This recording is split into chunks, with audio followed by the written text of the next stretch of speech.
This video is brought to you by Squarespace.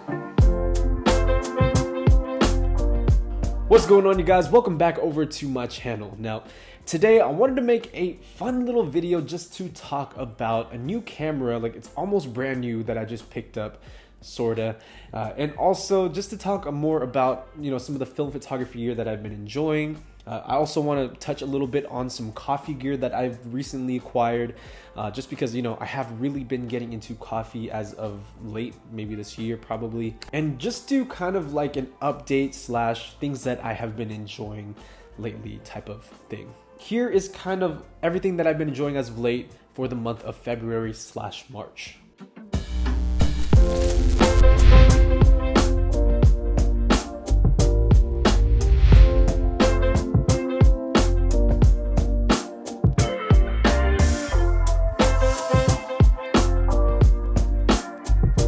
Okay guys, so it has been a crazy last couple of weeks. First and foremost, we hit 100K on the channel, and I just want to say thank you guys so much for your support and just really overall just watching these videos and hanging in there for the last couple of years. We got the plaque, it's up there and ready to go. I tried to do like an unboxing filming type of deal. It didn't really work out, so you guys are probably gonna see it up there from now on. But I did mention in the beginning that we do have sort of a new camera to unveil. Now, I'll be honest with you, it's a camera that you guys have already seen, but with the 100K giveaway, I went ahead and just gave away my personal copy of this camera, and that was the Nikon F3. And you guys know how much I adored that camera. The Nikon F3 is just one of my favorite film cameras of all time, so letting that thing go kind of stung. And so about a week later, a buddy of mine hit me up who doesn't want to be mentioned, kind of just out of his generosity and kindness. He hooked me up with a really good deal on a almost near mint Nikon F3. The camera that we picked up, of course, you guys, is a Nikon F3, but this time around, this Nikon F3 in particular has the HP viewfinder. I think it stands for high point, if I'm not mistaken, but it's crazy how clean this camera truly is. I'm gonna try to do little close-ups here on screen, probably do a little bit of B-roll, but when I received the camera, I was just blown away because he had it bubble wrapped. It didn't come with the original box, but once I kind of opened it up, there were no scratches, no dings, minus like a small one here on the bottom that if you kind of look at it here, it went away after a little cleaning. He, just out of the kindness of his heart, sent one over for a really good deal. And here I am again, guys. I have the Nikon F3 back in my hands. And you guys don't even know how happy this camera makes me right here.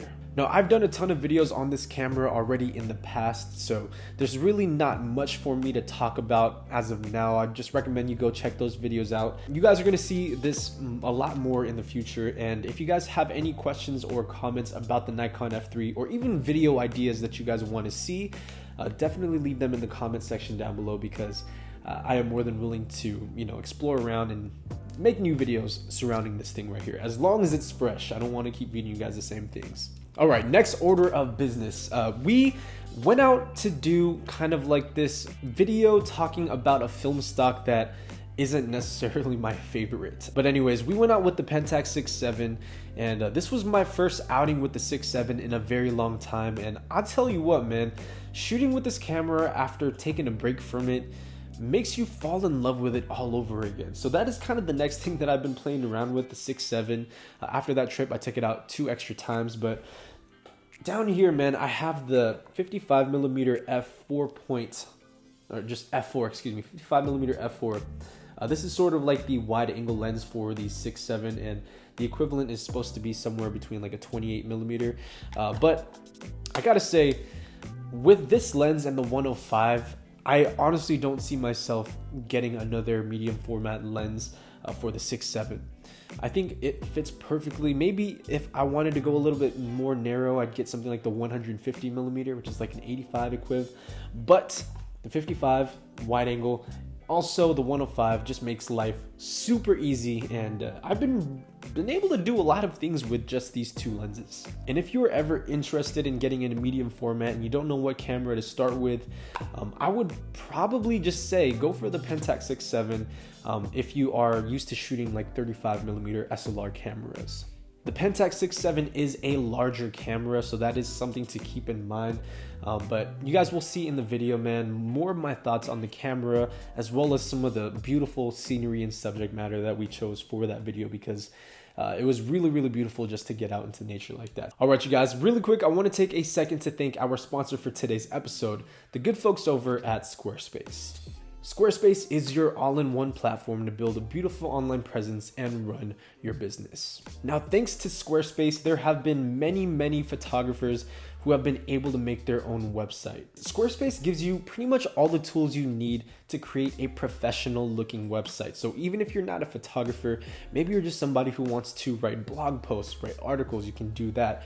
Or if you want to just start selling a lot of those, kind of handmade DIY things that you want to just share with the world, you can create your own e-commerce store. And the best part is Squarespace has a ton of award-winning templates to help you get started. Head over to squarespace.com/KingJapes and enter promo code KingJapes at checkout, or just click the link in the description below. And you guys can get 10% off of your first purchase of a domain or website. So huge thank you to Squarespace for sponsoring this episode, but let's get back into it.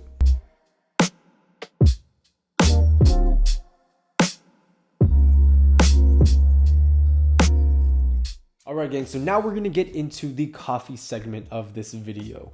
Now, as I mentioned, I have been getting into coffee like crazy the last maybe 2 to 3 months. I started making espresso, but more importantly, in the last month or so, I've started to do pour overs with a Hario V60. Now, I am no expert in the coffee kind of thing. I'm very much learning, but what I really do love about coffee is kind of just the process of brewing your own cup of coffee. Something about, getting the grind size right, pre-wetting that filter. I'm weird like that. Maybe you guys are like that too, but I'm somebody who enjoys the process of things. And so, yeah, like I said, we do have a couple of new coffee things to talk about. So the coffee products that we're going to be talking about today is from a company called Fellow Products, who's actually based here in the San Francisco Bay Area. And Fellow, if you guys are into coffee at all, you guys know about Fellow already, I'm pretty sure. But they make some of the most beautiful coffee accessories. All right, so the first one, you guys, is this kettle right here, the Stag EKG. And this is their electric kettle, and it has this really cool base that pretty much allows you to set the desired temperature you want it to be. It only has one button, and it really controls all of the functions. It has a brew timer. You can also hold your temperature up to a minute, I believe, or not a minute, excuse me, up to an hour. And it's just one of the better pour over kettles. Now, I've had other pour over kettles, but this is by far, man, the most easy and fluid one that I've ever been able to use. The one that I've had before, the spout was a little bit too big and open, and so it allowed for this kind of water flow to be super fast, which isn't always ideal when you're making like a V60 pour over. But with the Stag EKG, there's a sharp kind of pointed edge here at the very tip of it that allows you to pour water at a very nice rate, suitable for your pour over needs. On top of that, man, just looking at the design, they make some really kind of modern and beautiful looking accessories. And the kettle is just so comfortable to hold. I've been very happy with this thing, and it's been bringing me a lot of joy. So yeah, that's the first item, the Fellow EKG electric kettle from Fellow. Now, maybe you don't like doing pour over coffee and you don't really need a kettle. The next thing we're going to be talking about, if you still enjoy coffee, is probably going to be one of the best things out there, and that is the Fellow Atmos canisters. Now, a quick disclaimer again, they're not paying me to say anything good about these products, and so I'm going to brutally just tell you guys honestly what I think about them. Hopefully this could help you if you're into coffee as well, make an informed decision. Now, the Atmos canisters, what do they do? Well, first and foremost, they're to hold your coffee beans. Now, why wouldn't you just buy one of those basic jars? Why don't you keep your coffee in the bag like everyone else? Why do you need this fancy looking thing? The answer is simple, folks. Fresher coffee. So the Atmos canisters, apart from them looking beautiful and kind of aesthetic looking, they do have a functional purpose in helping to preserve your coffee for a longer period of time. So on top of here, I don't know if you guys can see that there's a little button. Both of these canisters are what we would call vacuum insulated. So basically it's taking out all of the air inside of here and just taking it out completely, and you're gonna have a nice vacuum seal inside. And in trade, this is supposed to keep your coffee fresher for longer. And so if you have freshly roasted beans, you could throw it in here and you can help preserve it for a longer period of time, which is gonna make your coffee a lot better. Now, Fellow makes these in a couple of different colors. They have the clear versions. They also have this nice and sleek matte black looking thing. And I think they have kind of the same thing as this, but in all white. But they all kind of work the exact same way. Now let me show you guys really quick how these things work. So on top there is this kind of divot button that is going to allow air back in. So it's gonna remove that vacuum seal. So go ahead and take a listen here. So now we can go ahead and take the lid off, and there's your coffee.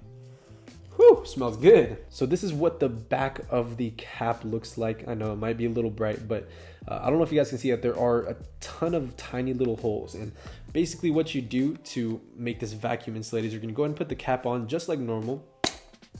And then what you're gonna do is you're just gonna start twisting on the top here. And this is going to release, or excuse me, take out all of the air from inside the canister. And there's a little circular ring right here. And once you pull all the air out, it'll turn green to signify that you have a nice vacuum seal. So far, I've only been able to keep my beans in here for a little bit over a week and a half. These are fresh bought beans, and these are ones that I've had for the last maybe 2 weeks. So I'm almost finishing it up here, but I think I'm gonna come back and maybe do an update video just to see how fresh the beans inside of here stayed over the last couple of weeks. I'm planning to probably keep it in here for another maybe month or so, just until we finish the rest of the coffee in here. And so if this is something that you guys want to see a video on, definitely let me know. It probably won't be a dedicated video just because this is a photography channel, but yeah, these are the Fellow Atmos canisters, and honestly they are super cool to have on your countertop and overall just to store your coffee beans. So check out Fellow if you guys want to see more of this stuff. But yeah, those are the coffee products that I have been messing around with lately. All right, you guys, so those are the items that I have been enjoying lately. I want to turn the mic over to you guys and just ask you if you guys have any new camera gear, any new photo projects, maybe even coffee suggestions. Leave that in the comment section down below because I would love to know. Be sure to stay tuned for next week's video because we got some fire stuff coming out. But with that said, that's going to wrap it up. I'll see you guys in the next one. As always, Minolta Gang.